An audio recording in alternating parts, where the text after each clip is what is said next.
Hello students, welcome to दक्षिणा ई classroom. बच्चों ने लास्ट क्लास में एसिडिक स्ट्रेंथ के बारे में पढ़ा था। अब एसिडिक स्ट्रेंथ से रिलेटेड कुछ और एग्जांपल देखते हैं बच्चों। जैसे यहाँ पर दिया हुआ है, ये फर्स्ट, सेकंड और थर्ड केस में हमें एसिडिक स्ट्रेंथ का ऑर्डर बताना है। ठीक है, तो बच्चों देखते हैं, तरीका वही है कि अगर आपको एसिडिक स्ट्रेंथ का ऑर्डर बनाना है तो हमने क्या करना है, जिस प्रोटॉन के बारे में चेक करना है उसको रिमूव कर लें। रिमूव करने के बाद उसका जो आयन बना है उसकी स्टेबिलिटी एसिडिक स्ट्रेंथ को डिसाइड करेगा। अगर वो रिजल्टिंग आयन स्टेबल है तो एसिड स्ट्रांग होगा, अगर रिजल्टिंग आयन अनस्टेबल है तो गिवन एसिड बच्चों वीक एसिड होगा। ठीक है, तो जैसे आप देखते हैं, हम डायरेक्ट भी काम ये कर सकते हैं कि जिस हाइड्रोजन जिस कार्बन से जुड़ा है आप वहाँ से इस H को हटा लीजिए तो कार्बन पर नेगेटिव चार्ज बनेगा बच्चों, यहाँ पर नेगेटिव चार्ज बनेगा। इसी तरीके से इस कार्बन पर भी नेगेटिव चार्ज बनेगा और ये सिस्टम बच्चों 6 पाई इलेक्ट्रॉन एरोमेटिक हो जाता है। ठीक है, तो C वाले प्रोटॉन के जैसे हमने रिमूव किया, ठीक है, तो ये सिस्टम क्या बनेगा बच्चों, एरोमेटिक बनेगा। और यहाँ देख रहे हैं एरोमेटिक तो नहीं है, लेकिन क्या है, ये रेजोनेंस स्टेबलाइज्ड है। ठीक है, और यहाँ पर बच्चों क्या मिलता है, नो रेजोनेंस। ठीक है, तो बच्चों हम देख रहे हैं कि जो HC वाला जो प्रोटॉन है ये बहुत आसानी से निकलेगा, क्योंकि इसके जाने के बाद सिस्टम क्या है बच्चों, एरोमेटिक हो जाता है। तो एसिडिक स्ट्रेंथ का अगर हम ऑर्डर देखें तो सबसे ज़्यादा स्टेबल होगा एरोमेटिक वाला। ठीक है, तो जो कि हो गया बच्चों C वाला H एसिडिक होगा, इसके बाद B वाला H एसिडिक होगा, और इसके बाद सबसे लास्ट में आ जाएगा A वाला। तो A वाले में बच्चों कोई रेजोनेंस नहीं है, तो ये आयन स्टेबलाइज नहीं हो पाएगा। ठीक है, तो यहाँ पर एसिडिक स्ट्रेंथ का जो ऑर्डर है इन प्रोटॉन्स का C, B और A। ठीक है, अब बच्चों यहाँ पर चेक करते हैं, जैसे ही आपने H को हटाया, ये Cl और ये Cl, फिर H के जाने के बाद कार्बन पर नेगेटिव चार्ज बनेगा, और यहाँ पर H के जाने के बाद कार्बन पर नेगेटिव चार्ज बनेगा, तो यहाँ पर फ्लोरीन अटैच है। तो बच्चों इन आयंस की स्टेबिलिटी हमने पहले ही देखी थी। ठीक है, फ्लोरीन का -I लगेगा, लेकिन क्लोरीन के पास वैकेंट d ऑर्बिटल होने की वजह से ये आयन CCl3- आयन क्या बच्चों, रेजोनेंस स्टेबलाइज्ड है। तो अगर रेजोनेंस की स्टेबिलिटी ज़्यादा होती है, इसका मतलब chloroform is more acidic than fluoroform. बात समझ में आ गई बच्चों।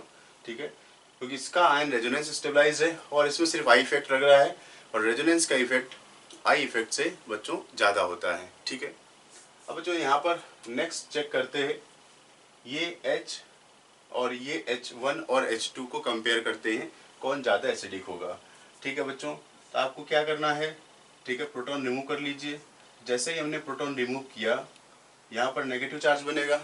ठीक है, और अगर हमने इस H2 को रिमूव किया और यहाँ से अगर हम H1 को रिमूव करते हैं, ठीक है, तो डबल बॉन्ड O और OPH, और यहाँ पर नेगेटिव चार्ज बनेगा। तो जैसे इस H को रिमूव किया 1 और 2 को, तो बच्चों यहाँ नेगेटिव चार्ज और यहाँ पर नेगेटिव चार्ज। ये रेजोनेंस स्टेबलाइज है, क्योंकि इसके पास सल्फर के पास बच्चों क्या है, वैकेंट d ऑर्बिटल। ठीक है, तो ये क्या है, वैकेंट d है, और इसके पास ऑक्सीजन के पास d ऑर्बिटल नहीं है। अब ये वाला रेजोनेंस तो बच्चों दोनों में कॉमन है। ये वाला रेजोनेंस अगर देखोगे तो ये इधर भी हो रहा है, तो ये इस पार्ट में भी हो रहा है, तो हम ऑर्डर इससे डिसाइड नहीं करेंगे। ठीक है, ऑर्डर डिसाइड करेंगे हम इस OPH वाले से, और ये SPH वाले से, ये अलग है। ठीक है, अगर आप स्टेबिलिटी चेक करते हैं, स्टेबिलिटी, तो स्टेबिलिटी में ये फर्स्ट कंपाउंड, ये सेकेंड कंपाउंड, तो सेकेंड कंपाउंड का आयन ज़्यादा स्टेबल है फर्स्ट से, तो एसिडिक स्ट्रेंथ में बच्चों सेकेंड की एसिडिक स्ट्रेंथ फर्स्ट से ज़्यादा होगी। या इन प्रोटॉन्स की बात करें तो H2 H1 से ज़्यादा एसिडिक होगा, ये आसानी से H+ के फॉर्म में रिमूव हो जाएगा। ठीक है बच्चों, बात समझ में आ रही होगी। तो ये कार्बन का नेगेटिव चार्ज सल्फर, और कार्बन पर नेगेटिव चार्ज क्या है, क्लोरीन। तो जैसे यहाँ पर वैकेंट ऑर्बिटल थे, थर्ड पीरियड के एलिमेंट है, वैसे ही सल्फर थर्ड पीरियड का एलिमेंट है, इसके पास भी बच्चों क्या है, वैकेंट ऑर्बिटल है, वैसे ही ये इसको भी स्टेबलाइज करेगा। बात समझ में आ रही होगी बच्चों। अब बच्चों यहाँ पर इसी तरीके से हम नेक्स्ट केस को कंसीडर करते हैं, बिल्कुल सिमिलर तरीके से चलना है यहाँ पर। तो अगर हमने जैसे ही इस H को हटाया, तो बच्चों यहाँ पर नेगेटिव चार्ज बनेगा, इस तरीके से यहाँ पर नेगेटिव चार्ज बनेगा। अब फॉस्फोरस और नाइट्रोजन, तो NMe3 का जो ग्रुप है बच्चों ये -I इफेक्ट लगाएगा, ठीक है। और PMe3 का ग्रुप बच्चों -M लगाएगा। तो हमने बताया था कि फॉस्फोरस के पास वैकेंट ऑर्बिटल है, तो ये चार्ज फॉस्फोरस के वैकेंट ऑर्बिटल में क्या है बच्चों, डीलोकलाइज हो जाएगा। लेकिन नाइट्रोजन के केस में ये पॉसिबल नहीं है। तो नाइट्रोजन चूंकि पेंटावेलेंट नहीं होता, 5 बॉन्ड नहीं बना सकता, जिसकी वजह से जो NMe3+ है ये सिर्फ और सिर्फ बच्चों क्या है, -I इफेक्ट ही लगाएगा। तो देख रहे हैं ये -I है, -I इफेक्ट लगाएगा। और ये क्या है बच्चों, -M है। तो -M जो है इलेक्ट्रॉन विड्राइंग, M का पावर ज़्यादा होता है I से, जिसका पावर ज़्यादा है उसकी एसिडिक स्ट्रेंथ भी बच्चों क्या है, ज़्यादा होगी। क्या बात समझ में आ गई, ठीक है। अब बच्चों यहाँ पर कंपेयर करते हैं, बिल्कुल फिनॉल है, एसिड है, और क्या है ये बच्चों, क्या है ये अल्कोहल है, इसके अंदर रिंग नहीं है, ठीक है। जैसे ये डबल बॉन्ड जो है, इसके अंदर डबल बॉन्ड क्या है बच्चों, फिनॉल में अल्टरनेट है इस तरीके से, यहाँ पर कोई बॉन्ड नहीं लगा हुआ है, तो ये बेंजीन रिंग नहीं है बच्चों, ठीक है। तो ये क्या है बच्चों, ये है अल्कोहल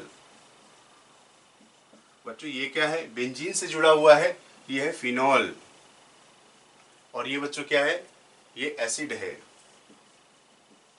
तो जनरल ट्रेंड के जो ऑर्डर से भी आप देख सकते हो, एन, इन, अमोनिया, आई, दारू, दारू मतलब क्या है, अल्कोहल है, पानी, फिनॉल मिलाकर कार्बोनिक एसिड पीती हैं भाभी।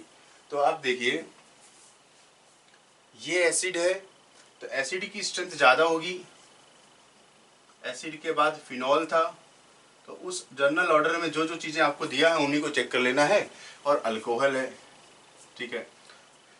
और वैसे भी देखा तो यहाँ तो रेजोनेंस नहीं है, नो रेजोनेंस, क्योंकि जैसे ही आप इस पर नेगेटिव चार्ज बनाओगे इस पर कोई रेजोनेंस नहीं है। लेकिन हाँ बेंजोइक एसिड है, रेजोनेंस स्टेबलाइज होता है, फिनॉक्साइड आयन ये भी रेजोनेंस स्टेबलाइज्ड है, ठीक है। तो जिसको हमने चेक भी किया था कि एसिड में रेजोनेंस की वजह से स्टेबिलिटी बढ़ती है, जिसकी वजह से एसिडिक स्ट्रेंथ बढ़ती है। तो ऑर्डर अगर आप देखेंगे, ठीक है, तो सबसे ज़्यादा एसिडिक होगा सेकेंड वाला, फिर फर्स्ट, और पीछे आ जाएगा बच्चों क्या है, थर्ड। तो अल्कोहल, फिनॉल और एसिड, ठीक है बच्चों। अब बच्चों यहाँ पर चेक करते हैं, एक ही कंपाउंड है, ऐसे भी ऑर्डर आ जाता है, और इनमें ही हमें एसिडिक स्ट्रेंथ का ऑर्डर बताना है कि कौन ज़्यादा एसिडिक होगा। तो बच्चों सिंपल सी बात है, ये तो एसिड है, एसिड स्ट्रेंथ में सबसे आगे होते हैं, तो फर्स्ट तो सबसे आगे हो जाएगा, ठीक है। क्योंकि देख रहे हैं कि जैसे ही हम इस H को हटाएंगे यहाँ पर नेगेटिव चार्ज बनेगा, और ये नेगेटिव चार्ज क्या है बच्चों, रेजोनेंस स्टेबलाइज्ड है, ठीक है। इसी तरीके से यहाँ पर अगर आप एक H हटाते हो इस अमाइड का, इस तरीके से बनेगा सिस्टम, और ये भी क्या है, रेजोनेंस स्टेबलाइज्ड है। तो फर्स्ट के बाद क्या है बच्चों, फोर्थ आएगा जिसको रेजोनेंस मिल रहा है। तो रेजोनेंस वाले क्या हैं, आगे होते हैं। अब बच्चों ये अमाइड पहले नहीं होगा, क्योंकि यहाँ एसिड में क्या है बच्चों, ऑक्सीजन से ऑक्सीजन पर चार्ज जा रहा होता है, तो इलेक्ट्रोनेगेटिव टू इलेक्ट्रोनेगेटिव एटम है। लेकिन इसमें जो रेजोनेंस है, इस नाइट्रोजन से ऑक्सीजन है या ऑक्सीजन के नाइट्रोजन, ऑक्सीजन से नाइट्रोजन की तरफ होगा। तो यहाँ पर चार्ज क्या है, नाइट्रोजन और ऑक्सीजन दो जो एटम्स है, यहाँ पर नाइट्रोजन की इलेक्ट्रोनेगेटिविटी क्या है, कम है बच्चों। यहाँ पर दोनों ही सिमिलर इलेक्ट्रोनेगेटिविटी के एटम है, तो एक जैसा स्ट्रक्चर बनाएंगे, ठीक है। अब बच्चों इन दोनों की बात करें, तो जैसे ही यहाँ देखेंगे ये ऑक्सीजन है और ये नाइट्रोजन है, तो ऑक्सीजन ज़्यादा इलेक्ट्रोनेगेटिव होने की वजह से इसको ज़्यादा स्टेबलाइज करेगा, मतलब O-N- से ज़्यादा स्टेबल होगा। तो फिर सेकेंड आ जाएगा, और फिर थर्ड क्या होगा बच्चों, वो पीछे रहेगा, क्योंकि इस पर चार्ज क्या है बच्चों, नाइट्रोजन पर नेगेटिव चार्ज बनेगा, और यहाँ पर चार्ज बनेगा ऑक्सीजन पर, और स्टेबिलिटी में O-N- से ज़्यादा स्टेबल होता है बच्चों, ठीक है। यहाँ कोई रेजोनेंस तो नहीं दिख रहा है, रेजोनेंस नहीं होगा। अगर रेजोनेंस नहीं है तो जो एटम है जिस पर नेगेटिव चार्ज बन रहा है बच्चों, हम उसकी स्टेबिलिटी को चेक करते हैं। बात समझ में आ रही है, ठीक है। अब बच्चों नेक्स्ट केस देखते हैं, क्या होना चाहिए। ये H1, H2 और H3 ये प्रोटॉन है। आपको क्या करना है, इन प्रोटॉन्स को रिमूव कर दीजिए। प्रोटॉन रिमूव होंगे H+ के फॉर्म में, H+ बनाएगा तो कार्बन पर नेगेटिव चार्ज बनेगा, और यहाँ पर इन आयंस की स्टेबिलिटी देखनी है, जो कि हमने पहले भी कंपेयर किया हुआ है। तो बच्चों देखिए ऑक्सीजन का तो माइनस आई लगेगा, ये ऑक्सीजन माइनस आई लगाएगा क्योंकि वैकेंट ऑर्बिटल नहीं है। लेकिन सल्फर है तो ये क्या है, रेजोनेंस, मतलब रेजोनेंस हो जाएगा यहाँ पर, क्योंकि इसके पास क्या है, वैकेंट ऑर्बिटल है, vacant D orbital. Vacant D orbital होने की वजह से ये स्टेबलाइज बाय रेजोनेंस है, लेकिन ये इधर तो नहीं है, लेकिन इस सल्फर के पास क्या है, वैकेंट डी है। तो वैकेंट डी की वजह से ये रेजोनेंस करेगा। तो आप देख रहे हैं बच्चों, ये 1 और 2 और 3 में रेजोनेंस सबसे ज़्यादा 2 में है, तो एसिडिक स्ट्रेंथ 2 का सबसे ज़्यादा होगा बच्चों, ठीक है। 2 के बाद 3 में एक तरफ वैकेंट ऑर्बिटल है तो ये रेजोनेंस करेगा, ठीक है। और इसके बाद देखें बच्चों, फर्स्ट में सिर्फ इंडक्टिव इफेक्ट लग रहा है, तो फर्स्ट वाला ये पीछे रहेगा। तो एसिडिक स्ट्रेंथ का ऑर्डर ये आ गया। बच्चों बात समझ में आनी होगी। अब बच्चों नेक्स्ट चेक करते हैं फॉर्मिक एसिड, बेंजोइक एसिड और एसिटिक एसिड। बच्चों ये क्या है, फॉर्मिक एसिड, और ये है बच्चों बेंजोइक एसिड, और ये है एसिटिक एसिड। इनमें अगर हम स्ट्रेंथ की ऑर्डर देखें तो ऑर्डर बच्चों कुछ ऐसा ही मिलता है, इस तरीके से, ठीक है। तो फॉर्मिक एसिड आगे है, एसिटिक एसिड का तो बच्चों क्या है, CH3 ग्रुप है, और CH3 जो अल्काइल ग्रुप है ये प्लस आई इफेक्ट लगाएगा। और कॉमन पार्ट यहाँ पर COOH सभी में है। तो यहाँ ध्यान रखना है, ये इंपॉर्टेंट ऑर्डर है बच्चों, ठीक है। नॉर्मली आप ऐसे समझ रहे होंगे कि बेंजोइक एसिड है, बेंजीन रिंग का माइनस आई इफेक्ट लगता है, तो ये रिंग का माइनस आई भी लगता है, तो माइनस आई की वजह से ये फॉर्मिक एसिड से आगे होना चाहिए, और फॉर्मिक एसिड का तो कोई इफेक्ट, फॉर्मिक एसिड में हाइड्रोजन का कोई इफेक्ट नहीं होता। तो यहाँ पर बात समझते हैं थोड़ा हम, ठीक है। तो बच्चों ये जो बेंजोएट आयन है, बेंजोएट आयन में बच्चों एक रेजोनेंस तो ये हो रहा है, क्योंकि CO माइनस बनेगा, CO माइनस तो सब जगह होगा, तो ये रेजोनेंस तो क्या है, सभी में कॉमन है। तो इस रेजोनेंस में क्या है, ऑक्सीजन से ऑक्सीजन चार्ज जाएगा। लेकिन दिक्कत की बात ये है, जो दूसरा एक रेजोनेंस है रिंग की तरफ से,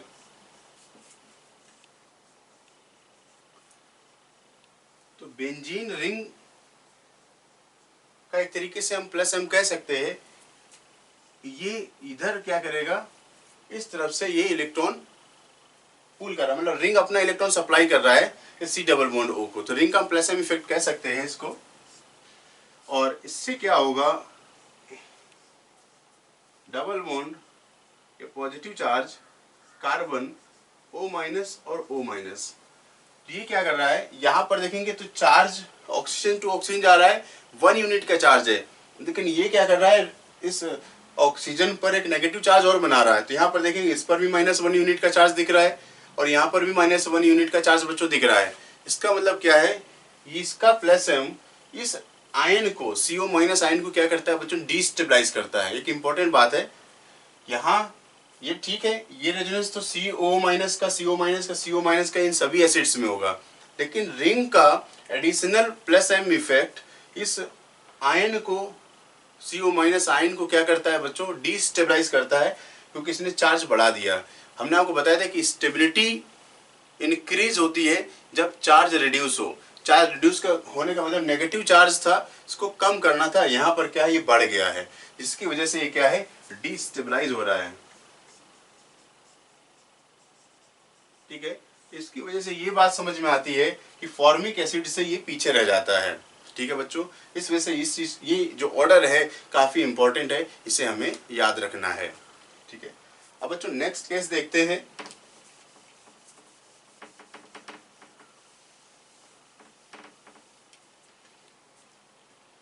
तो बच्चों इस केस में देखिए, ये 3 तरीके के प्रोटॉन है, H1, H2 और H3। इनमें हमें एसिडिक स्ट्रेंथ का ऑर्डर बताना है।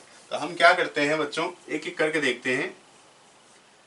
जब स्ट्रेंथ चेक करनी हो तो आपको क्या करना है, प्रोटॉन को रिमूव कर दीजिए और नेगेटिव चार्ज बना लीजिए, डबल बॉन्ड, और ये OH2 और OH3। तो हमने OH1 को चेक करना है, 1 के प्रोटॉन को रिमूव किया, नेगेटिव चार्ज बना। अब देखिए यहाँ एक रेजोनेंस दिख रहा है इस तरीके का, तो हमने एक इसका रेजोनेटिंग स्ट्रक्चर बना लिया, ठीक है। तो डबल बॉन्ड O और ये डबल बॉन्ड O और ये OH2 OH3 और ये नेगेटिव चार्ज बना।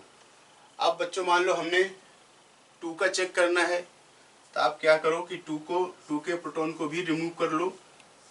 डबल बॉन्ड O OH1 और ये आ गया बच्चों, इस OH को रिमूव किया, H को रिमूव किया, तो नेगेटिव चार्ज डबल बॉन्ड और OH3।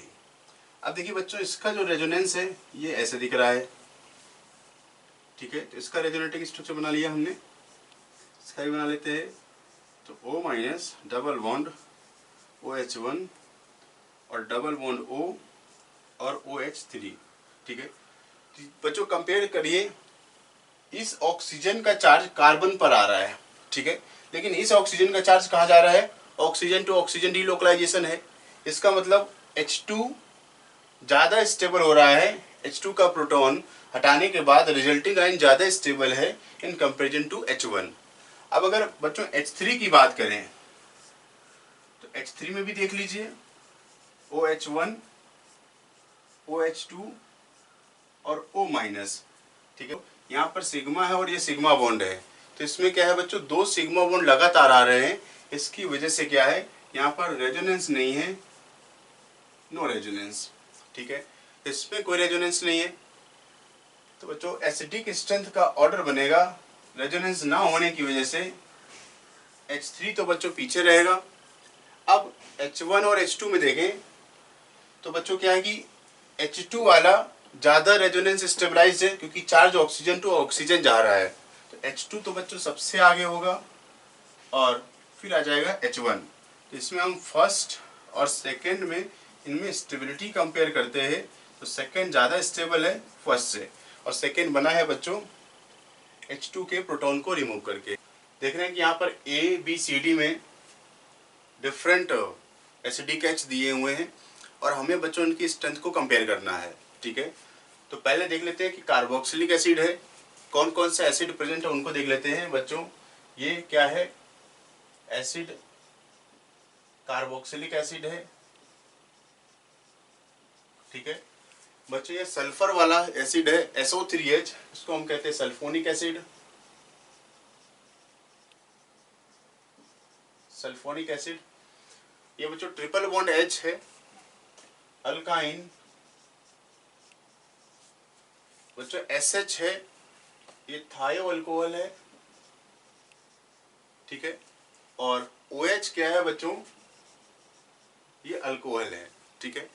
अब बच्चों याद करो, हमने जो जनरल ट्रेंड लिखा है उसमें उसको हम यूज करते हैं। यहाँ पर देख रहे थे क्या आता है, एन स्टार्टिंग से चलते हैं, एन इन अमोनिया आई।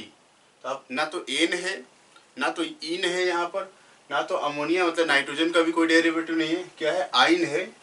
तो आइन एन इन अमोनिया आई, दारू मतलब अल्कोहल वाला ग्रुप है। तो ट्रिपल बॉन्ड के बाद दारू, ठीक है, एन इन अमोनिया आई दारू, पानी फिनॉल, फिनॉलिक ग्रुप यहाँ पर नहीं है। तो एन इन अमोनिया आई दारू पानी फिनॉल मिलाकर कार्बोनिक, फिर एसिड आता है बच्चों, एसिड, ठीक है, एसिड पीती है भाभी। तो यहाँ पर देख रहे ट्रिपल बॉन्ड। अब दारू में क्या है बच्चों, 2 तरीके की ग्रुप हम कह सकते हैं, एक OH है और OH है, दूसरा क्या है बच्चों SH है। तो OH से ज़्यादा एसिडिक स्ट्रेंथ किसका होता है, SH का। अब एसिड में भी बच्चों 2 पार्ट है, एक तो COOH है और दूसरा क्या है SO3H है, ठीक है। तो हमने देखा ये 3 हमारे की पॉइंट थे उस फॉर्मूले के, तो उस फॉर्मूले को हम डायरेक्ट बिना कोई कॉन्सेप्ट लगाए यूज कर सकते हैं, क्योंकि पता है कि हमने इनको कॉन्सेप्चुअली अरेंज किया था। S माइनस ज़्यादा स्टेबल है O माइनस से, वैकेंट ऑर्बिटल की वजह से। COO माइनस से SO3 माइनस ज़्यादा स्टेबल है, क्योंकि इसके 3 इक्विवेलेंट RS है, इसके 2 इक्विवेलेंट RS है, ठीक है। तो इस तरीके से हम देख रहे हैं सल्फोनिक एसिड, ये E सबसे आगे होगा एसिडिक स्ट्रेंथ में, ठीक है। तो ई के बाद एसिड है तो एसिड आगे होंगे, ऐसे हम जनरली लिख लेते हैं। तो एसिड आगे होगा तो ए और ई आगे होगा, एसिड हो कार्बोक्सिलिक हो या सल्फोनिक हो। एसिड के बाद अल्कोहल होंगे, चाहे वो थायो अल्कोहल हो या नॉर्मल अल्कोहल हो, तो फिर सी और डी होंगे और बी इस कड़ी में क्या है पीछे हो जाएगा। ठीक है बच्चों। अब देखिए ए और ई में ई क्या है सल्फोनिक एसिड है बच्चों, तो ई आगे होगा, फिर ए। सी और डी में क्या है थायो अल्कोहल, सी आगे होगा डी से और बी तो पीछे था। तो फाइनली बच्चों क्या है एसिडिक स्ट्रेंथ का ये ऑर्डर हमें नजर आता है। ठीक है। अब बच्चों इसको देखिए, ये क्या है CH2OH, तो ये रिंग से डायरेक्ट जुड़ा नहीं है। जब रिंग से OH ग्रुप डायरेक्ट ना जुड़ा हो तब हम उसको अल्कोहल कहते हैं। ठीक है। और बच्चों ये क्या है बेंजीन रिंग से OH डायरेक्ट जुड़ा है, तो ये क्या है फिनॉल है, ये फिनोलिक OH है और ये अल्कोहलिक OH है। आप देख रहे हैं अल्कोहल और फिनॉल में एसिडिक स्ट्रेंथ फिनॉल का ज्यादा होता है, क्योंकि ये बच्चों मिलेगा रेजोनेंस स्टेबलाइज्ड और यहाँ पर कोई रेजोनेंस नहीं होगा। तो आप देख सकते हैं O- और ये क्या है बच्चों CH2O-, ये क्या है यहाँ पर है नो रेजोनेंस, नो रेजोनेंस, और ये बच्चों क्या है स्टेबल बाय रेजोनेंस, क्योंकि ये रेजोनेंस करेगा इस तरीके से। ठीक है। तो phenols are more acidic than alcohol, तो एसिडिक स्ट्रेंथ में क्या है फिनॉल ग्रेटर देन अल्कोहल। तो अल्कोहल की स्ट्रेंथ कम है, फिनॉल की ज्यादा है, और अल्कोहल वाला जो H है वो B वाला है और फिनॉल का जो H है वो A वाला है। तो HA is more acidic then HB। बात समझ में आ गई होगी बच्चों। अब बच्चों नेक्स्ट केस कंसीडर करते हैं हम, नोट कर लीजिए।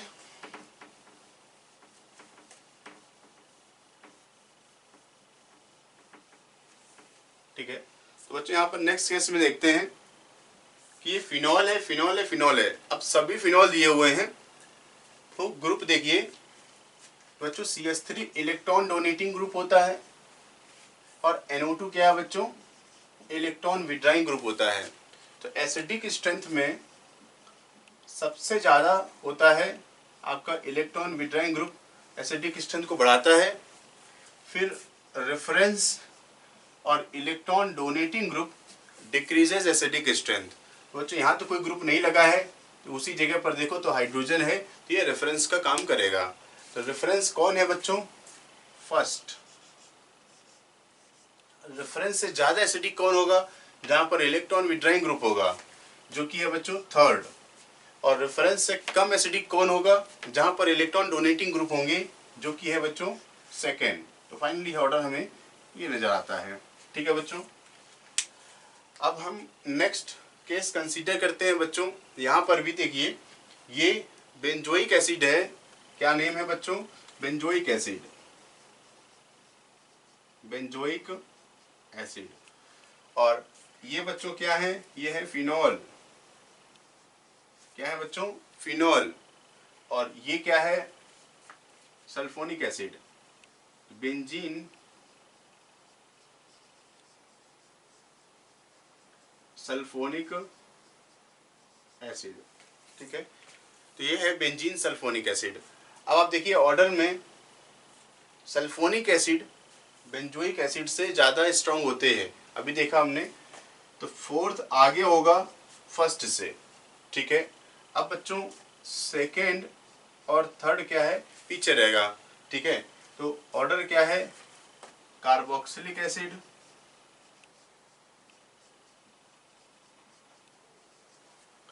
ठीक है, सल्फोनिक एसिड, सल्फोनिक एसिड, ठीक है, फिर कार्बोक्सिलिक एसिड और फिनॉल। ठीक है। तो सेकेंड और थर्ड पीछे हो जाएंगे। अब इन दोनों में फाइनली हमें तो पता चल गया फोर्थ आगे है फर्स्ट। अब सेकेंड और थर्ड में अगर हम ऑर्डर डिसाइड करें बच्चों, तो सेकेंड में देखिए ये NO2 पैरा पर है, -M लगाएगा, और ये बच्चों क्या है ऑर्थो और मेटा पर है, तो मेटा पर इंडक्टिव इफेक्ट लगेगा। अब दोनों ही इलेक्ट्रॉन विड्राइंग है, लेकिन इलेक्ट्रॉन विड्राइंग पावर सेकेंड का ज्यादा है, क्योंकि क्या है बच्चों ये mesomeric effect minus M effect लगा रहा है, ठीक है। तो माइनस एम से ये ज्यादा स्टेबलाइज होगा थर्ड के कंपैरिजन में, ठीक है बच्चों। या ये था ऑर्डर 13th वाले का। तो नेक्स्ट केस कंसीडर करते हैं बच्चों।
ठीक है, तो बच्चों हमें इसमें एसिडिक स्ट्रेंथ का ऑर्डर बताना है, ठीक है। तो देख लेते हैं, ये फर्स्ट, सेकंड, थर्ड और फोर्थ में, ठीक है। अब बच्चों आपको पता है कि जो ग्रुप OCH3 का है, OCH3 के पास लोन पेयर है, लोन पेयर की वजह से ये प्लस एम लगाएगा, और इंडक्टिव इफेक्ट में ये क्या है बच्चों, माइनस आई का ग्रुप होता है, ठीक है।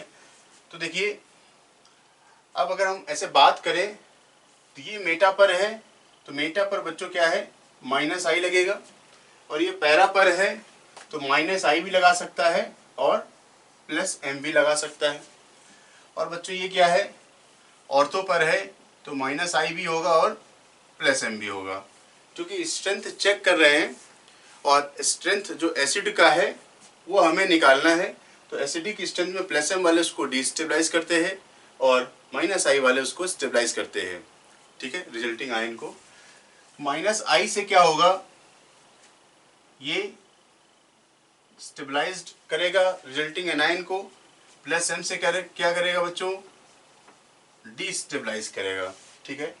सिमिलरली इंडक्टिव है माइनस आई, ये स्टेबलाइज करता है, यहाँ ये स्टेबलाइज करता है और ये क्या करता है, डिस्टेबलाइज करेगा, ठीक है। मतलब प्लस एम वाला एसिडिक स्ट्रेंथ को कम करेगा, डिस्टेबलाइज करने का मतलब क्या है, एसिडिक स्ट्रेंथ को डिक्रीज करेगा, ठीक है। और यहाँ तो ऐसा कुछ इफेक्ट नहीं नजर आता है। तो बच्चों यहाँ पर अब आप फर्स्ट, ये तो क्या है, एज ए रेफरेंस हो गया, ठीक है। यहाँ पर ना तो स्टेबलाइज करना है ना तो इसको डिस्टेबलाइज करना है। तो फर्स्ट, सेकंड, थर्ड और फोर्थ में देखिए, जो फैक्टर यहाँ तो सिर्फ एक ही फैक्टर है और इसमें डोमिनेटिंग क्या है, पहले एम और आई में जो ज्यादा डोमिनेटिंग है वो बच्चों क्या है, प्लस एम इफेक्ट। तो इसका मतलब जिनको हमने सर्कल किया हुआ है इनको देख लीजिए, ये आई इफेक्ट से स्टेबलाइज हो रहा है, ये डिस्टेबलाइज हो रहा है, ये डिस्टेबलाइज हो रहा है, ये रेफरेंस है। तो सबसे ज्यादा जो स्टेबलाइज हो रहा है बच्चों वो है सेकेंड, थर्ड है बच्चों, ये थर्ड आ गया। अब थर्ड के बाद रेफरेंस होगा और रेफरेंस से पीछे होंगे बच्चों कौन, जो डिस्टेबलाइज करते हैं, जो कि है सेकेंड और फोर्थ, ठीक है। सेकेंड और फोर्थ पीछे हो गए, ठीक है।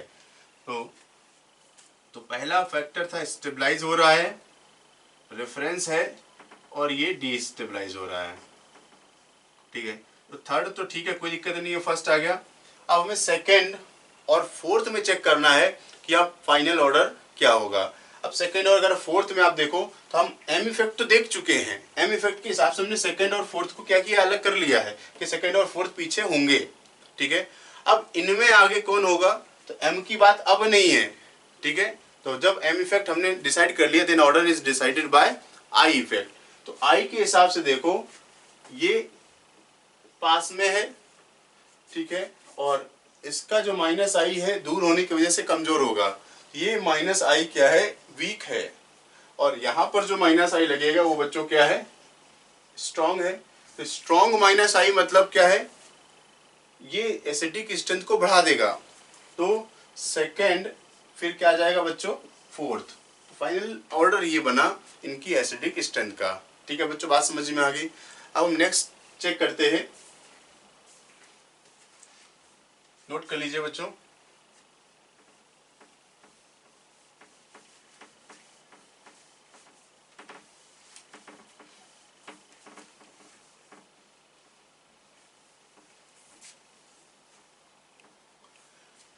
ठीक है, तो बच्चों नेक्स्ट एग्जांपल है 15 और हमने यहां पर लगाया है ग्रुप NO2।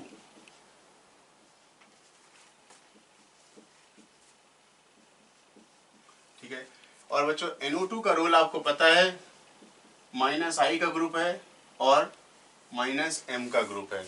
इंडक्टिव के हिसाब से नेगेटिव और मेसोमेरिक के हिसाब से भी क्या है, नेगेटिव।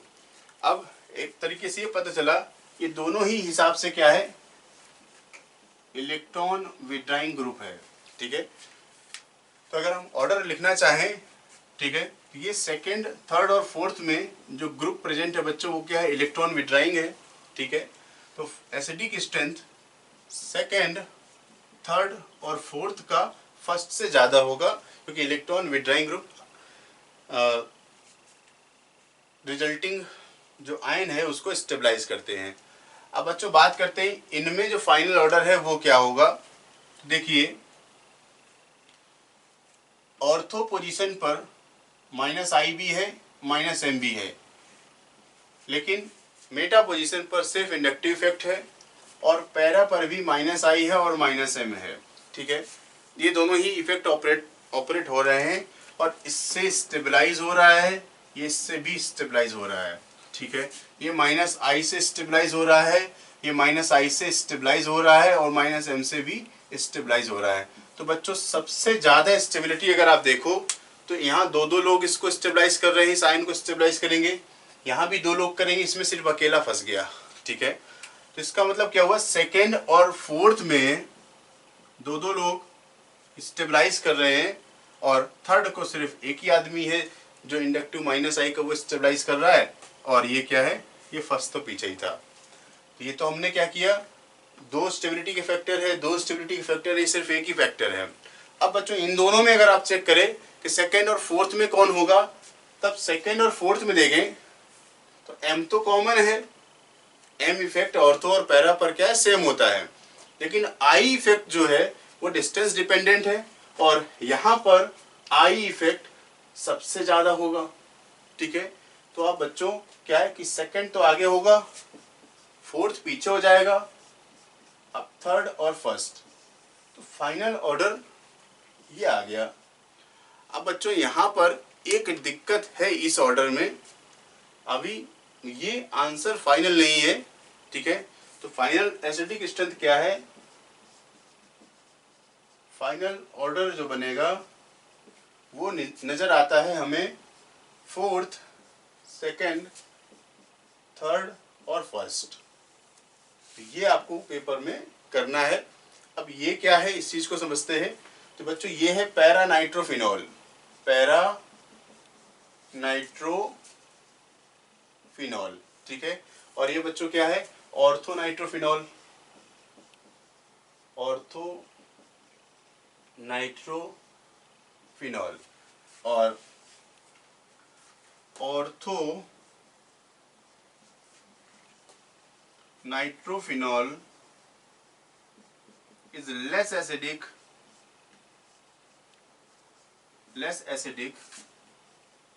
than paranitrophenol. ठीक है, तो ऑर्थो नाइट्रोफिनॉल की एसिडिक स्ट्रेंथ पैरानाइट्रोफिनॉल से कम है। क्यों कम है, due to intramolecular hydrogen bonding. Intramolecular hydrogen bonding की वजह से इसकी स्ट्रेंथ कम हो जाती है। अब बच्चों ये हाइड्रोजन बॉन्डिंग का क्या असर पड़ रहा है उस चीज को देखते हैं। ऑर्थो में होती है ये OH और ये बच्चों क्या है कि N डबल बॉन्ड O और ऐसा कोऑर्डिनेट बॉन्ड O, इस तरीके से। तो ये जो बॉन्ड बन रहा है बच्चों ये है इंट्रा मोलिकुलर H बॉन्ड। तो बच्चों ये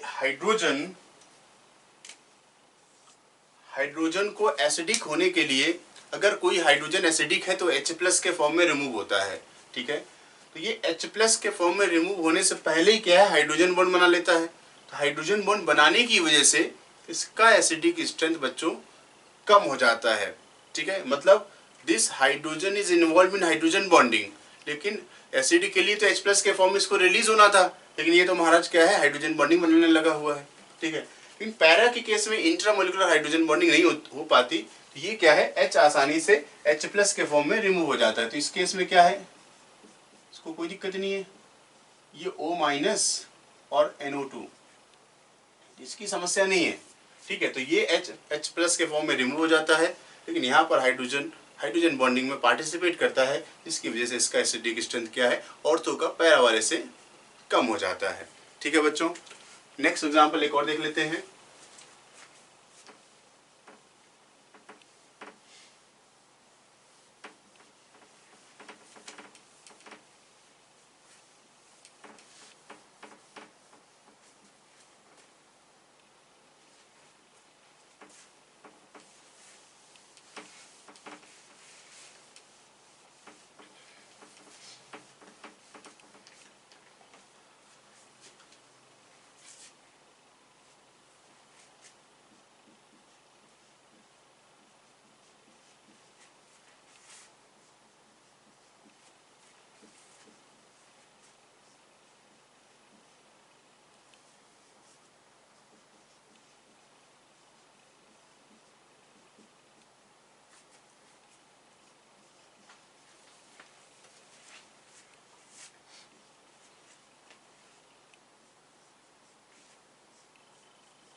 ठीक है बच्चों इस एसिड को बोलते हैं हम पिक्रिक एसिड,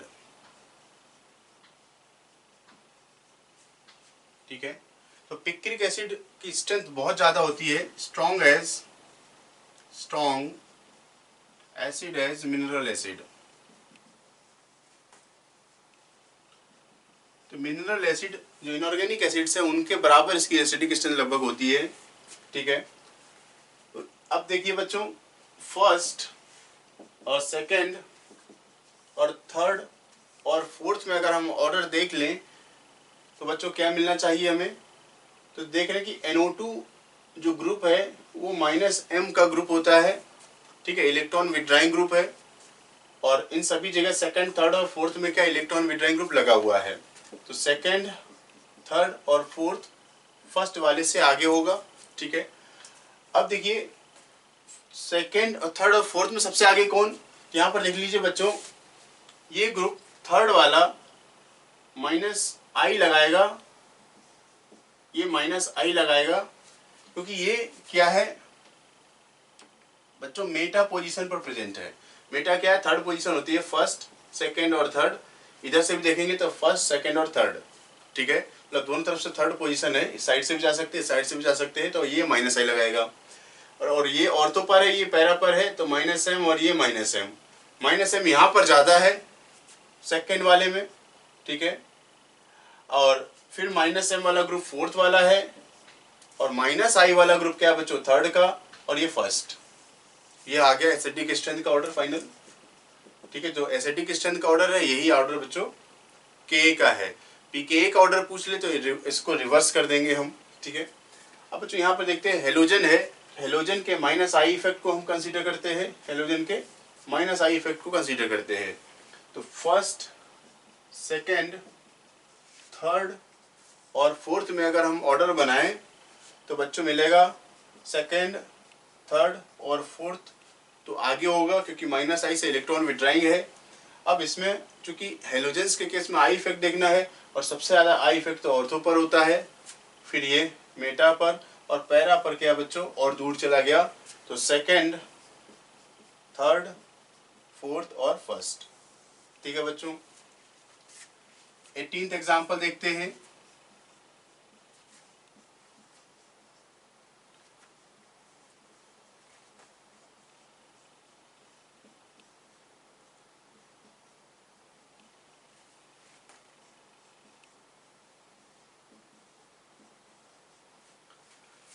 तो बच्चों ये सभी मेटा पोजीशन पर ग्रुप लगाए हुए हैं और मेटा पोजीशन पर ग्रुप का काम क्या है बच्चों, आई इफेक्ट लगाना। ठीक है,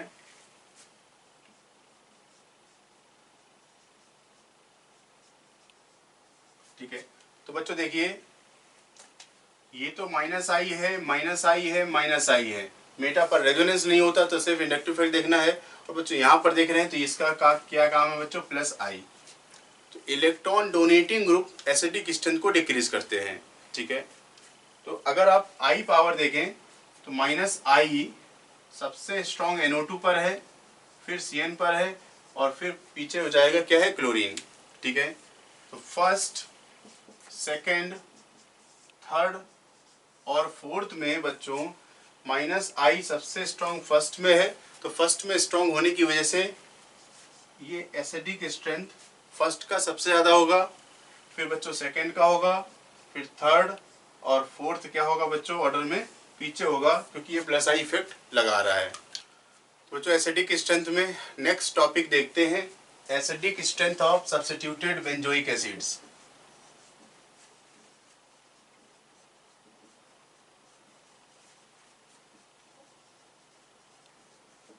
बेंजोइक एसिड,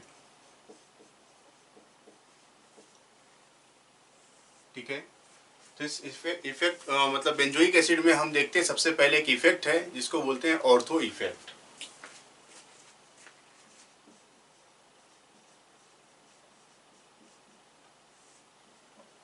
तो बच्चों ऑर्थो इफेक्ट को एक रूल की तरीके से हमें याद रखना है।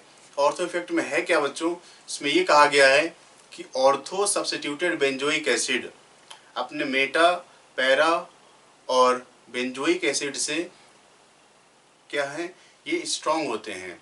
ठीक है बच्चों, तो ortho substituted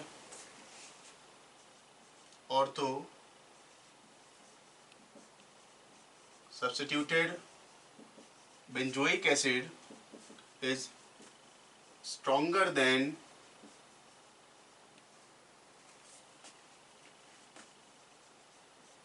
meta, para and benzoic acid. This is called ortho effect.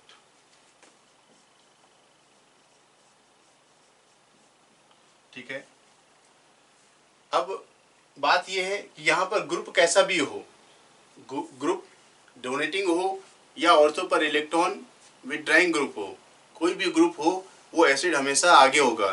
तो इररिस्पेक्टिव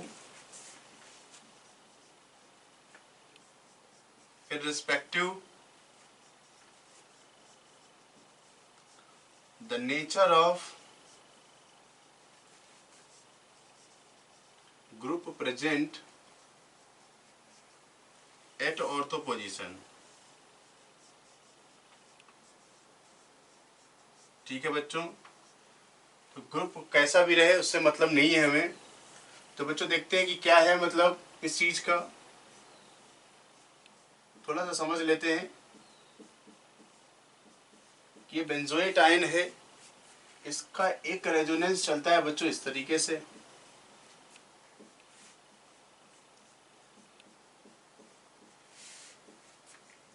और बच्चों हम इसका एक हाइब्रिड स्ट्रक्चर तैयार कर सकते हैं कुछ ऐसा,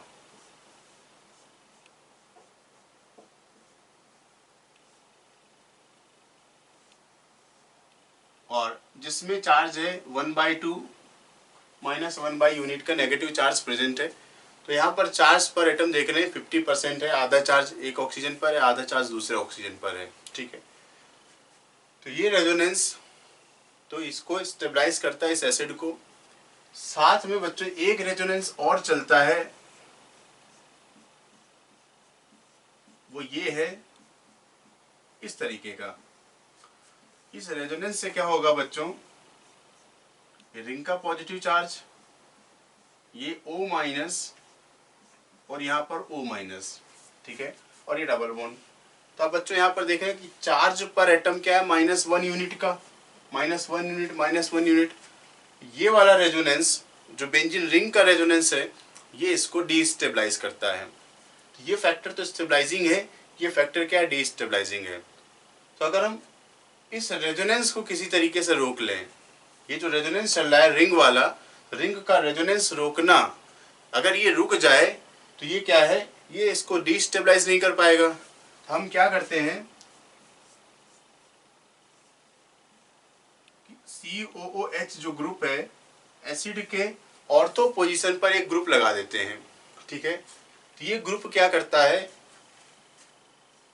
ये ग्रुप क्या होगा, इस एसिड का ये वाला जो रेजोनेंस चल रहा होता है, ये ग्रुप इस रेजोनेंस को रोकता है। इस रेजोनेंस का क्या है, इस रेजोनेंस को बच्चों ये रोक देता है। तो रुकने का मतलब क्या है, इसी को कहते हैं रेजोनेंस का रुकना। रेजोनेंस के रुकने को हम बोलते हैं SIR, स्टेरिक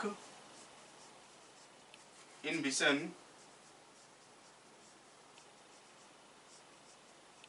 ऑफ रेजोनेंस, ठीक है।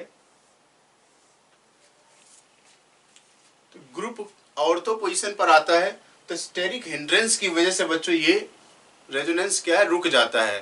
तो रेजोनेंस के रुकने से इस एसिड का, ऑर्थो सब्स्टिट्यूटेड एसिड का स्ट्रेंथ नॉर्मल वाले जो अनसब्स्टिट्यूटेड एसिड है या पैरा और मेटा सब्स्टिट्यूटेड एसिड है उससे ज़्यादा होता है। ये इफेक्ट सिर्फ ऑर्थो पर देखने को मिलता है, क्योंकि ऑर्थो वाला ग्रुप इसके पास में होता है, मेटा और पैरा दूर जाने की वजह से वो SIR इफेक्ट या स्टेरिक इनहिबिशन ऑफ रेजोनेंस वो दिखा नहीं पाते।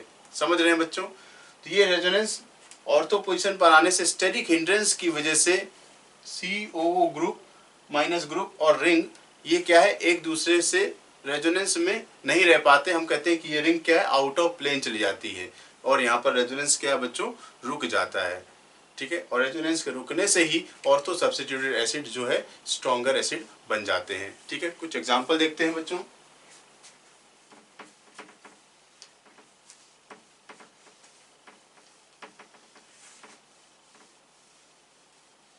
तो बच्चों आपको सिर्फ रूल के तरीके से याद रखना है कि ऑर्थो सब्स्टिट्यूटेड एसिड स्ट्रॉन्ग होते हैं, एक्सप्लेनेशन कोई जरूरी नहीं है।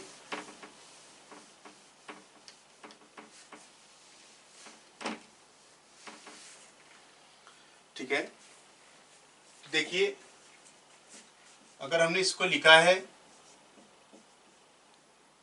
ये CH3 और COOH और COOH, तो एसिडिक स्ट्रेंथ चेक करना है। ये क्या है बच्चों, ऑर्थो इफेक्ट लग जाएगा। Ortho substituted benzoic acid strong acid होते हैं नॉर्मल वाले से, ठीक है। अगर आप इसमें भी चेक करते हैं, ये COOH और CH3 और पैरा पर कोई ग्रुप आ गया COOH और इस तरीके से CH3 है, तो बच्चों ये अगेन स्ट्रॉन्ग होगा। तो यहाँ पर कोई रूल नहीं है, रूल क्या है, ऑर्थो इफेक्ट। ऑर्थो इफेक्ट से ये आगे हो जाएगा। तो इसमें आप फिर हम GOC के +M या +I वाले ये वाले कॉन्सेप्ट अब नहीं देखेंगे। तो ऑर्थो को अलग रखना है तो अलग ही रखना है, ठीक है बच्चों। हम तीसरा केस देखते हैं, COOH, CH3 और COOH। अब बच्चों कौन सा आगे होगा, तो बच्चों ये आगे होगा। तो बच्चों यहाँ ऑर्थो इफेक्ट नहीं लगेगा, क्योंकि यहाँ तो रेजोनेंस हो ही नहीं रहा रिंग के साथ। ऑर्थो इफेक्ट सिर्फ और सिर्फ बेंजोइक एसिड पर अप्लाई करना है बच्चों, फिनॉल पे नहीं अप्लाई करना है। फिनॉल पे नहीं लगता, बेंजोइक एसिड पे लगता है। ये साइक्लोहेक्सेन कार्बोक्सिलिक एसिड है बच्चों, यहाँ भी नहीं लगता। तो यहाँ तो रिंग का रेजोनेंस वाली कोई बात ही नहीं है। तो यहाँ रिंग का आउट ऑफ प्लेन जाना और रेजोनेंस का रुकना ऐसी कोई बात ही नहीं है, ठीक है। ये तो बच्चों क्या अपना +I लगाएगा यूजुअली जैसा लगाता था, और यहाँ पर तो उसके प्लेस पर क्या है बच्चों, हाइड्रोजन है। यहाँ ऑर्थो इफेक्ट की बात नहीं है, समझ रहे हैं, क्योंकि ये रेजोनेंस का पार्ट ही नहीं है। ठीक है, यहाँ पर सिर्फ आई इफेक्ट से आपको देखना है। नेक्स्ट देखते हैं बच्चों, COOH CH3, ये COOH CH3 एंड CH3 और COOH CH3 और CH3। अब बच्चों ये सभी ऑर्थो वाले हैं। अब इनमें सबसे ज्यादा एसिड स्ट्रॉन्ग कौन होगा? तो ऑर्थो इफेक्ट तो सभी में लग रहा है। तब आप देखें कि ऑर्थो इफेक्ट, जिसको यहां पर हम SIR भी कह देते हैं, SIR इफेक्ट, तो रेजोनेंस के रोकने वाला इफेक्ट है कि जितना बड़ा ग्रुप होगा उतना ये तेजी से रेजोनेंस को रोकेगा, और जितनी जल्दी रेजोनेंस रुकेगा उतना ज्यादा एसिड स्ट्रॉन्ग होगा। Directly proportional to size of group present at ortho position. बात समझ रहे? यहाँ देख रहे हैं कि कितना बड़ा ग्रुप लगा हुआ है बच्चों, ये है, फिर ये है, और यहाँ ये छोटा है कंपैरिजन में इस ग्रुप के। ये है आइसोप्रोपाइल बच्चों, ये क्या है? Tertiary butyl.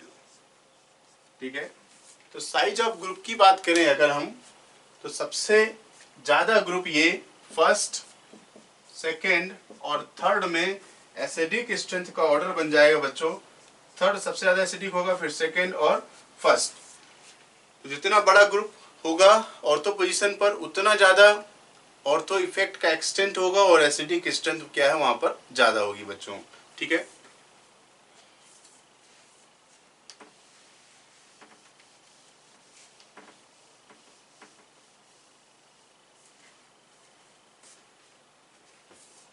नेक्स्ट देखिए बच्चों,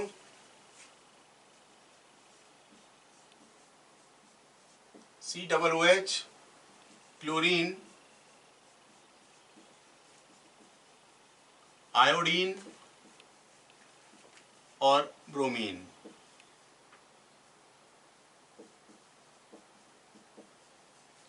ठीक है, तो ये भी सभी ऑर्थो पोजीशन पर प्रेजेंट है। तो अगर आप साइज की बात करें तो क्लोरीन, ब्रोमीन और आयोडीन, आयोडीन का साइज बड़ा होता है, और आयोडीन के साइज बड़े होने से क्या होगा? तो एसिडिक स्ट्रेंथ होगा, जिसका साइज बड़ा होगा उस पर इफेक्ट ज्यादा लगेगा। सेकेंड के बाद ब्रोमीन थर्ड, और फिर आ जाएगा बच्चों फर्स्ट। ठीक है बच्चों, अब देखते हैं नेक्स्ट एग्जांपल इसी में।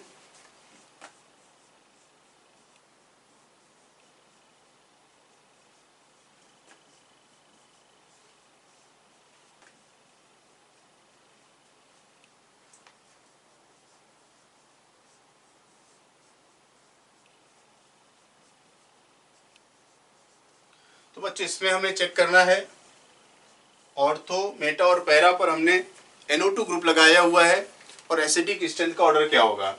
तो बच्चों यहाँ पर तो हमें आंख बंद करके ऑर्थो इफेक्ट लगाना है। इसमें GOC की कॉन्सेप्ट नहीं लगाने हैं, हमने उसको पहले ही अरेंज कर लिया है। और इसमें क्या है, आपको GOC का कॉन्सेप्ट लगाना है। ठीक है, तो ये फर्स्ट, सेकेंड और थर्ड में अगर आप एसिडिक स्ट्रेंथ देखें तो फर्स्ट तो ऑर्थो इफेक्ट की वजह से आगे हो जाएगा, और सेकेंड और थर्ड वाला बच्चों क्या है, ये पीछे रहेगा। अब सेकेंड में देखें तो ये -I लगा रहा है, और अगर थर्ड में देखें तो ये -M लगा रहा है। तो फर्स्ट तो ठीक है आगे था, -M की वजह से थर्ड आगे हो जाएगा, और -I की वजह से जो सेकेंड है ये बच्चों क्या है, पीछे होगा। ये एसिडिक स्ट्रेंथ का ऑर्डर बन गया है इसमें। ठीक है,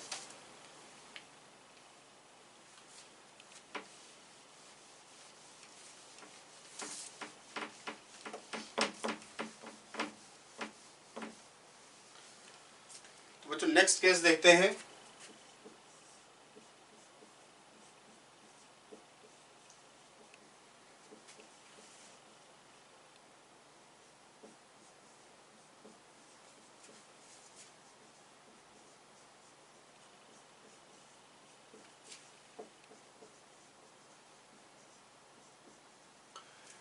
ठीक है। तो बच्चों ये ऑर्थो सब्स्टिट्यूटेड बेंजोइक एसिड है, यहाँ पर लगेगा ऑर्थो इफेक्ट। ठीक है। और बच्चों इसमें देखें तो यहाँ पर हम लगाएंगे जीओसी के कॉन्सेप्ट। ठीक है। तो पहले ऑर्थो सब्स्टिट्यूटेड एसिड मेटा और पैरा वाले से क्या है आगे हो जाएगा, तो सेकंड और थर्ड से आगे होगा। अब बच्चे चेक करें कि सेकंड और थर्ड में कौन, तो सेकंड और थर्ड में देखें तो ये तो माइनस आई लगाएगा ऑर्थो पोजीशन पर, और पैरा पोजीशन पर बच्चों OCH3 का क्या लगता है, प्लस एम इफेक्ट। ठीक है। पैरा पर प्लस एम लगेगा। तो फर्स्ट तो आगे हो गया, फिर सेकेंड, क्योंकि प्लस एम से ये इसको डीस्टेबलाइज करेगा, और थर्ड। ठीक है। तो हमने बच्चों देखा एसिडिक स्ट्रेंथ का ऑर्डर, डिफरेंट एसिड्स में हमने स्ट्रेंथ को कंपेयर किया। ठीक है बच्चों। अब हम नेक्स्ट टॉपिक पर आते हैं, रिएक्शंस ऑफ एसिड।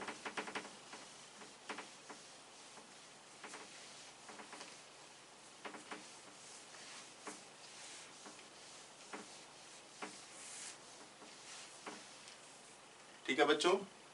तो हम देखते हैं next topic, reactions of acid. तो बच्चों एसिड जनरली बेस से कंबाइन करता है। ठीक है। या जो एक्टिव मेटल्स हैं उनसे भी कंबाइन कर सकता है।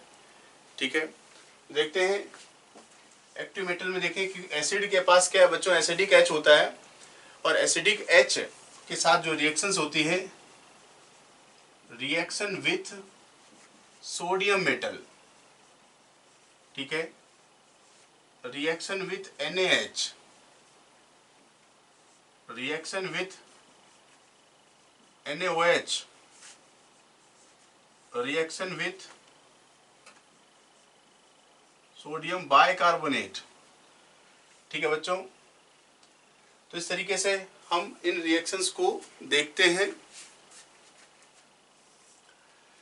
ठीक है। Reaction with NaNH2,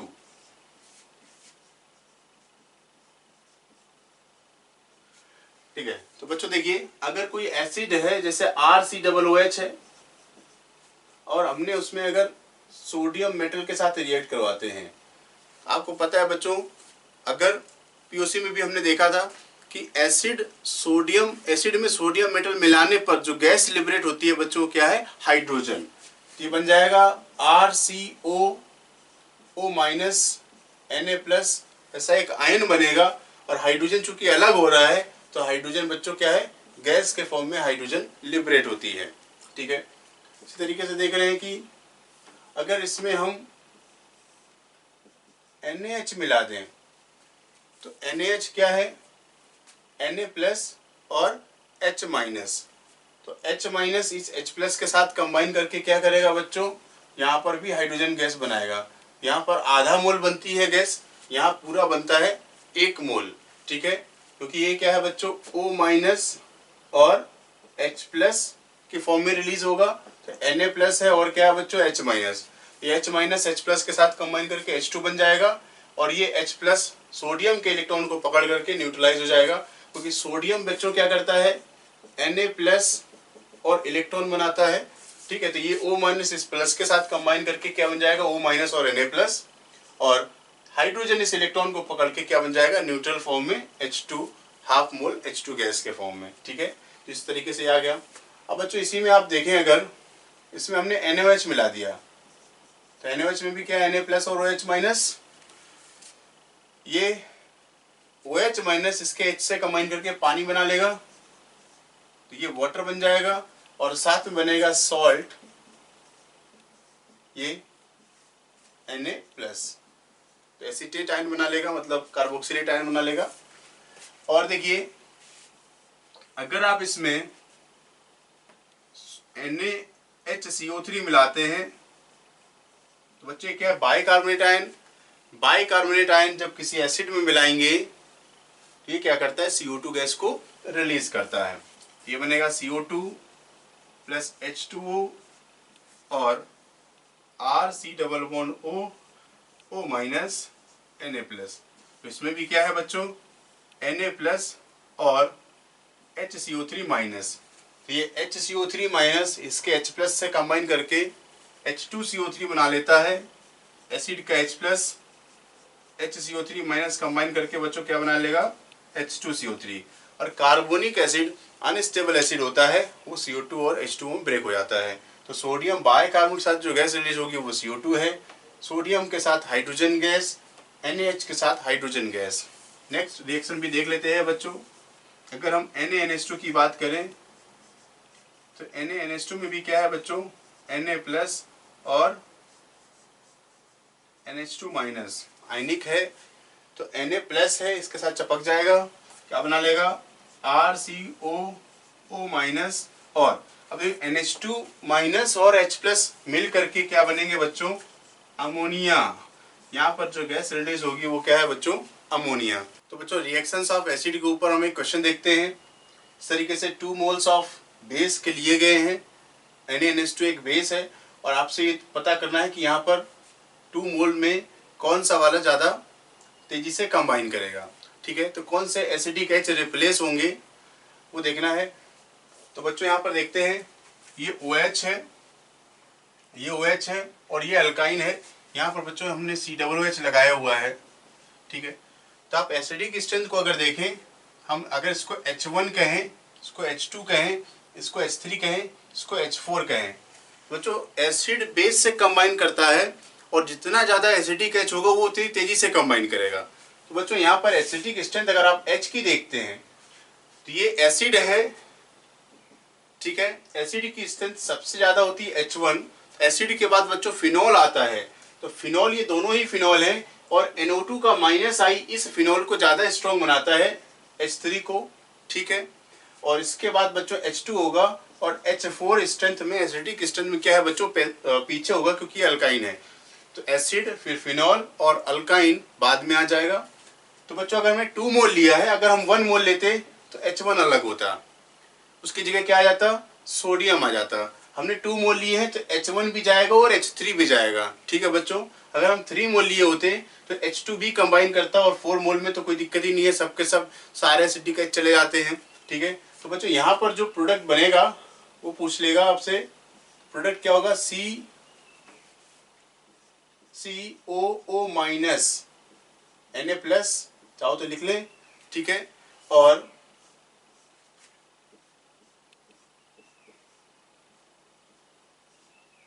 O minus Na plus NO2। ठीक है, ये OH रह जाएगा, C ट्रिपल बॉन्ड CH भी रह जाएगा। ठीक है बच्चों, तो एसिडिक H रिप्लेस होते हैं और जो रिप्लेस हो जाएगा वो रिएक्शन यहाँ पर होगी बच्चों, इस पार्ट में होगी, ये वाला पार्ट और ये वाला पार्ट। ठीक है, तो 2 मोल लिए हैं तो 2 एसिडिक H जो मोस्ट एसिडिक है वो रिमूव हो जाएंगे। ठीक है बच्चों, अब देखें यहाँ पर, यहाँ हमने 1 मोल लिया है और 1 मोल में क्या, जो सबसे ज़्यादा एसिडिक होगा, मोस्ट एसिडिक H होगा, वो इस बेस के साथ कंबाइन कर जाएगा। तो बच्चों देखिए, ये 1 और ये 2 और ये 3 में, तो बच्चों ये थायो अल्कोहल है। थायो अल्कोहल का स्ट्रेंथ ज़्यादा होता है अल्कोहल से, और ये अल्काइन है बच्चों, ये 3 CH3 नहीं है, और अल्काइन वाला जो H होगा ये पीछे हो जाएगा। तो 1 मोल में अगर बात करें तो सबसे ज़्यादा एसिडिक H ये है, रिप्लेस हो जाएगा सोडियम से। आपको मिलेगा बच्चों देखने को S माइनस Na प्लस, इस तरीके से चार्ज को यहाँ पर लिख देता हूँ, S माइनस Na प्लस, और OH ऐसे ही रहेगा और दूसरी रिंग के साथ बच्चों C ट्रिपल बॉन्ड CH भी सुरक्षित रहेगा। तो ये इसका प्रोडक्ट है, पूछ लेगा कि क्या बनेगा। ठीक है, अब बच्चों नेक्स्ट कंसीडर करते हैं केस। ये सभी के सभी बच्चों क्या अल्कोहल है। अल्कोहल में देखिए 3 डिग्री का, ये अल्कोहल है 2 डिग्री का, और ये अल्कोहल है बच्चों 1 डिग्री का। तो एसिडिक स्ट्रेंथ बच्चों किस अल्कोहल की ज़्यादा होती है, 1 डिग्री वाले की, फिर 2 डिग्री वाले की और 3 डिग्री वाले की। तो अगर हमने बच्चों यहाँ पर 2 मोल लिए हैं तो 2 मोल में जो ज़्यादा एसिडिक H होंगे वो रिप्लेस होंगे, और ज़्यादा एसिडिक H कौन से है, ये वाले और ये वाले, ये रिप्लेस हो जाएंगे। ये तो ऐसा ही रहा,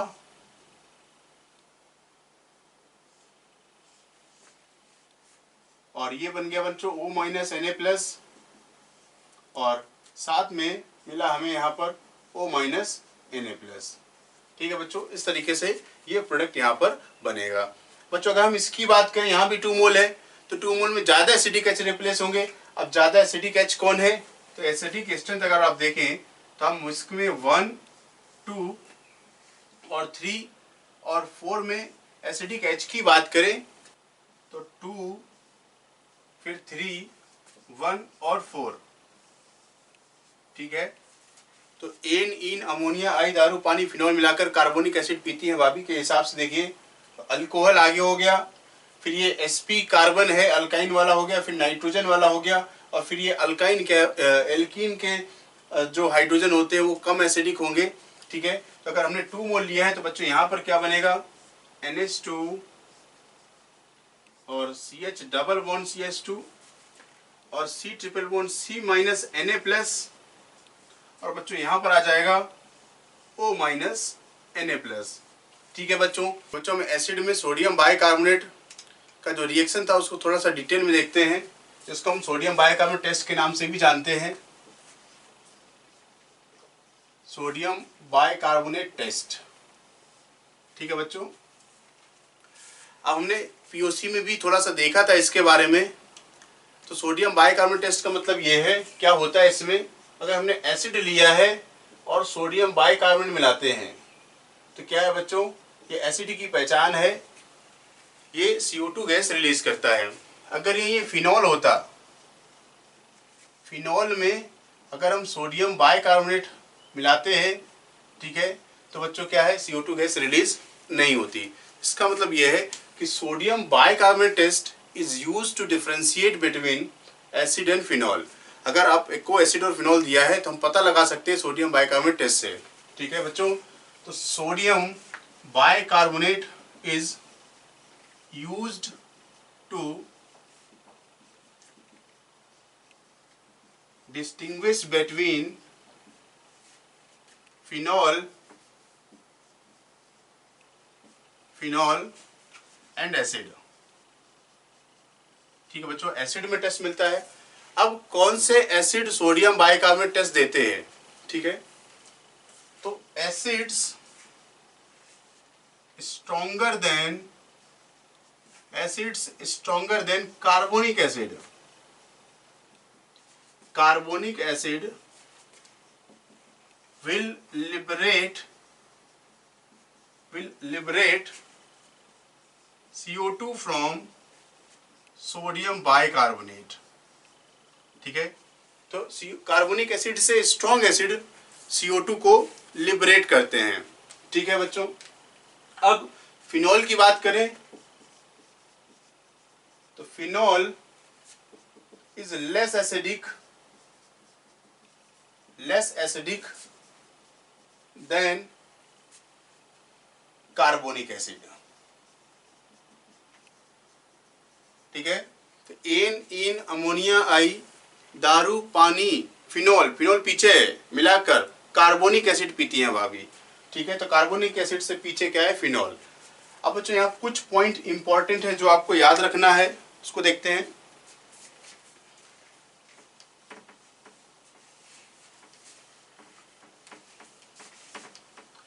तो यहाँ पर हम ट्रेंड बना देते हैं कि कौन से एसिड कार्बोनिक एसिड से आगे होंगे। ठीक है बच्चों, ये pKa की वैल्यू के बेसिस पर लिखा गया है। ठीक है, तो जो आपको ध्यान रखना है, बहुत ही इंपॉर्टेंट टेस्ट है। देखिए ये पिक्रिक एसिड,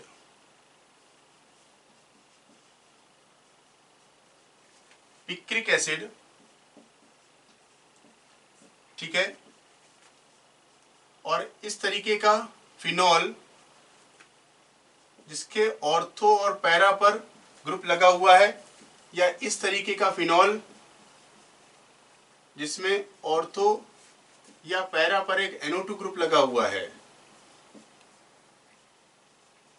ठीक है बच्चों, सल्फोनिक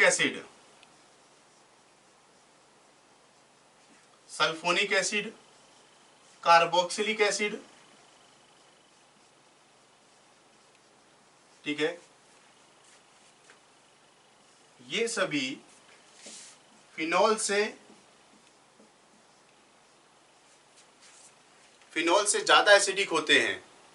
ठीक है बच्चों, या पहले हम इसको लिखते हैं ऐसे कि ये कार्बोनिक एसिड से ज़्यादा एसिडिक होते हैं, और फिनॉल जो होता है बच्चों, फिनॉल कार्बोनिक एसिड से वीक एसिड होता है। और इसमें एक इम्पॉर्टेंट एक एसिड और आ जाता है, कभी कभी दे देता है, इसको हम कहते हैं स्क्वायरिक एसिड। स्क्वायरिक एसिड बच्चों ऐसा होता है, डबल बॉन्ड O और ये OH और ये OH, इस एसिड को स्क्वायरिक एसिड कहते हैं।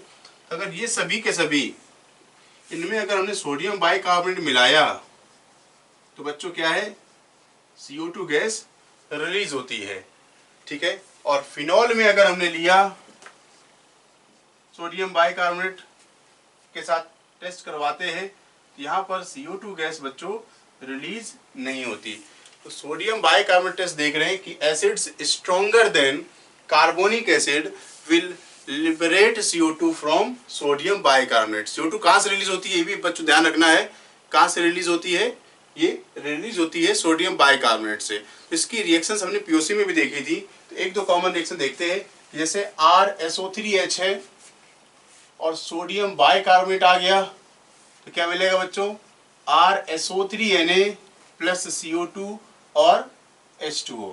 ठीक है, अब ये सल्फोनिक एसिड है अगर इस तरीके से तो भी कोई दिक्कत नहीं है। यहां भी क्या मिलेगा बच्चों, SO3Na प्लस CO2 और H2O। ठीक है, और अगर जैसे RCOOH है, हमने सोडियम बाइकार्बोनेट लिया तो क्या मिलेगा बच्चों, H की जगह सोडियम, RCOONA प्लस CO2 और H2O। ठीक है, तो फिनॉल में ये टेस्ट नहीं मिलेगा। तो इम्पोर्टेंट, बहुत ही इंपॉर्टेंट रिएक्शन थी जिसको हमने यहाँ पर पढ़ लिया है।